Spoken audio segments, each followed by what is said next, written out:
Likes and dislikes. Do you like me? Do you dislike me?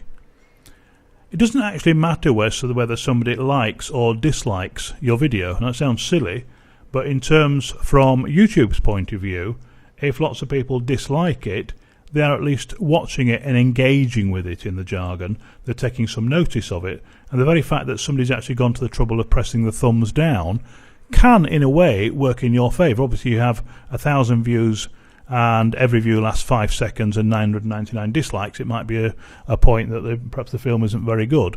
But dislikes means generally, particularly if you're doing factual or comedy films, it means that people they didn't like the facts, or they didn't like the comedy, or whatever. So don't worry too much about it, but obviously if you're getting a lot of dislikes and people aren't watching your films for very long, then perhaps you're in the wrong business. Let's have a look at this to give you some idea of how that works. Here's my likes, and I'm going to, if I can, put the dislikes on there as well.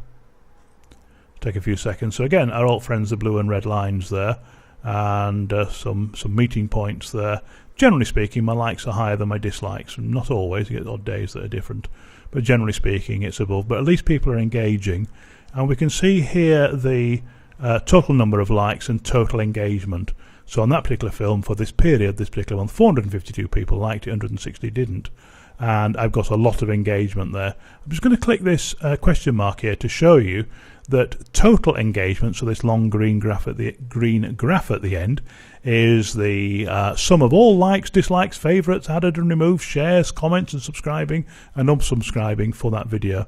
So the green line here says how many people are engaged with it. The fact that it's shown green gives us a good clue that YouTube are pretty happy if you've got lots of subscribes, lots of unsubscribes, people are talking about it, they're liking, disliking and so on. It gives you some idea what's going on. What we can do though is we can actually change this graph and see how many likes were added during that period. Again, take a few seconds to come up, and we can look at dislikes added. Just wait for a second there, and you can see pretty constant on my thing. For most people's videos, I mean, most people, in fairness, for most videos don't bother to click like.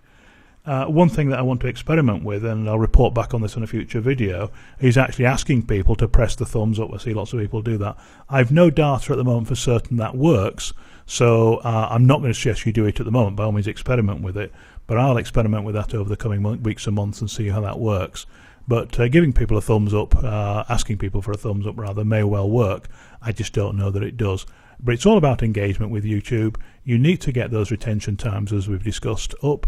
But the more engagements that people do, obviously works enormously. And, they wouldn't give us all this information over here that we can look at unless it was relevant. There's no point in it being there. And we know that YouTube uses this to decide whether to promote your video, whether to put it on this crucial right-hand side amongst other videos, whether to advertise it, publish it, promote it on the front page of YouTube for relevant searches and so on. And obviously, even when you search in YouTube, you want your videos to be as high as possible. Okay, so likes and dislikes, quite important. You get a lot of data there. You can break it down as ever by what you want, and you can see some astonishing figures in my case there.